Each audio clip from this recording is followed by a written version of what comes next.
The iPod Touch 5th generation was released in October 2012 and was the last major redesign of the iPod Touch line. It was discontinued in 2015 and was replaced by the almost identical 6th gen. But during its time it was a very popular device, continuing Apple's marketing strategy of the iPod Touch being an iPhone without a SIM card or contract. This iPod was released a month after the iPhone 5, the first one to increase the screen size of the iOS devices, from 3.5 inches to 4. Which is why, when this was released a month later, it was a great way to have that bigger display and the things that came with, while having last year's tech, borrowing its chipset from the iPhone 4S and its cameras from the iPhone 4. But how does that tech hold up almost 11 years later? Well, it doesn't hold up amazing by any stretch of the imagination. It's old, and it shows rather quickly. It has a dual-core A5 chip, which is first featured the year before in the iPhone 4S, which I'll talk more about later. It has half a gig of RAM, easily enough for the time, but not enough to keep it future-proofed. On the back, it has a 5 megapixel camera. Mine doesn't, as this was the budget 16GB model, but this is the same camera as the iPhone 4, which can produce some alright shots should it be in the right lighting. The photos have an old, almost nostalgic feel to them. There's a 1.2 megapixel selfie camera here as well. It's alright, not amazing either though, but would serve its purpose good enough for something like FaceTime, which was quite popular back then. So overall, the cameras, they weren't top of the line, but would get the job done. Turning to the sides of the device, you can see how impressively thin it really is, being only 6.1mm thick. It has the standard volume buttons on the side, power button on the top, then on the bottom of the device there's a headphone jack and, at the time, new lightning port. The final two revisions of this iPod don't change much, except colours and the internal specifications, so the design may not look too old from that point of view. The device houses a 10,030 mAh battery, which is tiny by comparison, and smaller than the original iPhone's battery, which is 1400 mAh. Still, the battery life was good enough for the time, as the device released with iOS 6, which was not very power hungry. And the efficiency of the A5 chip kept the battery life reasonable, but soon enough there came software updates, which took a toll on this device.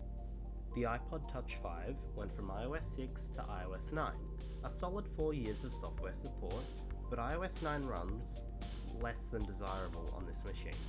It takes longer than it should to open any app or bring up the control center. The A5 chip and half a gigabyte of RAM just isn't enough to run iOS smoothly, which means the experience can be painful to use at times. It's most noticeable just moving around the home screen, and if someone were to use this regularly, I can see how it wouldn't be too bad, but use anything newer and it will be clear how slow this really is. The upside of reaching iOS 9 is that app support is better than what it would have been had it stopped earlier. Many mobile games have a latest compatible version that works just as well as the latest. iTunes is still great if you have a large library as well. Plus, as said, the iPod Touch 5 has a headphone jack, so it's got that going for it. When you think of the iPod Touch 5 in the context of just an iPod, a portable music player, it holds up really well, as it can still play your playlists from iTunes or Spotify just as well as a newer device.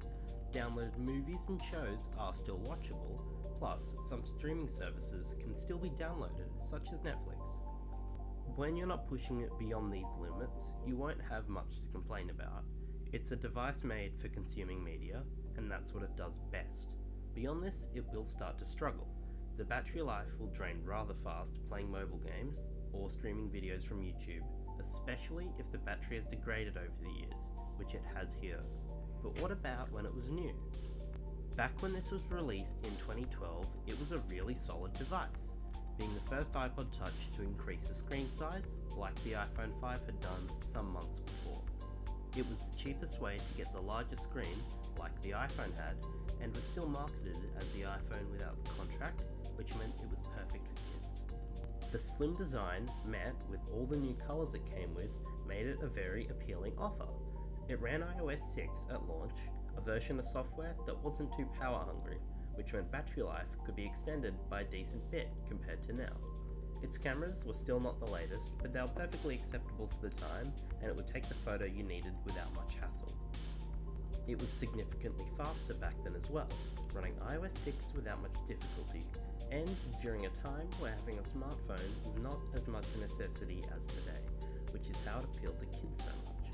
It did almost everything the iPhone 5 could do, but came in more colours and much cheaper. In the United States, an off-contract iPhone 5 was $649, whereas an iPod Touch 5 was $299. If you were to purchase an iPhone 5 on contract though, then it was $199, but you'd still be paying the rest over time through your plan, whereas the iPod Touch had no strings attached. But that was 11 years ago, so what are some useful things it can do now? Well, if you're a fan of music in the car, which I know a lot of people are, you could keep the iPod Touch 5 plugged in while in the car as a little music hub. Most people would use their phones, but if that's unavailable, reserved for something else, or maybe you just prefer not using it, the iPod Touch should have no problems connecting to the car, wired or wireless, due to having a headphone jack and Bluetooth, which is one advantage it has over an iPod Classic. Assuming the device still works when not plugged in, you could give it to a kid to play a game on or watch something. It can still handle this quite well, and Netflix still does work on iOS 9.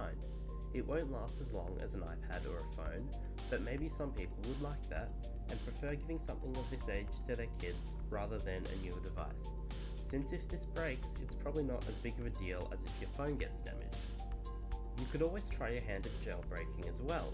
It's much easier on iOS 9 than newer versions, and trying to jailbreak this has much less risk than trying to jailbreak a newer device you regularly use. That also opens up the possibilities of more customization, app compatibility, and more if you successfully jailbreak it, meaning it could be the answer if you're looking for a way to make your iPod just a bit nicer to use.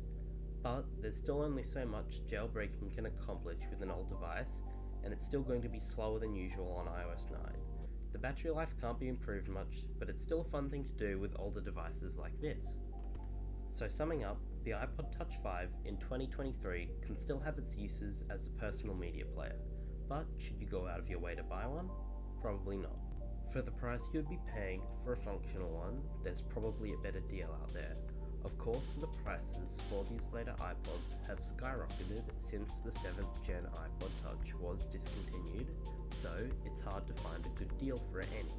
But if you're absolutely desperate for a little media player, I would recommend tracking down an iPod Classic or Nano, which, sure, is a bit more restricted, but will be way better experience when it comes to using it for your iTunes library. They'll be faster, the battery life will be better, for roughly the same price as an iPod Touch 5 or 6, but they'll most likely be in better condition.